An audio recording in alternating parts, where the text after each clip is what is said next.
புரியாம இருக்கல. ஆனா அப்போ உங்களுக்கு கண்டிப்பா புரியும். ஓ, அப்போ இதுக்கு தான் எல்லாத்தையும் அனுமதிச்சாரா அப்படின்னு சொல்லிட்டு. நம்ம வாழ்க்கையில நிறைய பேர் நம்ம ஃப்ரெண்ட்ஸ், ரிலேட்டிவ்ஸ் எல்லாம் பார்த்திருப்போம். அவங்க எல்லாம் மேல மேல போயிட்டே இருப்பாங்க. ஆனா நம்ம மட்டும் என்னடா அதே நிலைமையில இருக்கிறோமே அப்படின்னு நீங்க யோசிச்சிருப்பீங்க. யோசேப்போட வாழ்க்கையில கூட யோசேப்புக்கு நிறைய கனவு இருந்தது. பெரிய பெரிய கனவு. ஆனா கடைசியில என்ன நடந்துச்சு? பார்த்தா அவங்க சகோதரர்கள்லாம் சேர்ந்து குழியில தள்ளிட்டாங்க. அதுக்கப்புறம் பார்த்தா அவன் அடிமையா விற்கப்படுறான். சரி, அதுதான் முடிஞ்சதே அப்படின்ட்டு பார்த்தா சிறைச்சாலைக்கு தள்ளப்படுறான். அப்படிங்கும்போது போச்சு நம்ம கனவுகள்லாம் அவ்வளோதானா அப்படின்னு சொல்லி யோசேப்பு நினைச்சிருக்கலாம். ஆனா யோசேப்போட வாழ்க்கை அப்படியே முடிஞ்சு போயிடல.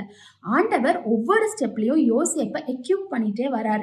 சகோதரர்களால குழியில தள்ளப்பட்டு தனிமையில வாழ்றாரு. அந்த தனிமை நேரத்துல அப்போ அவருக்கு புரியல, எல்லா சூழ்நிலையிலயும் நான் உன் கூட இருப்பேன் அப்படின்னு அவருக்கு காட்டுறதுக்காக தான் ஆண்டவர் அந்த தனிமையை அனுமதிச்சாரு அப்படின்ட்டு.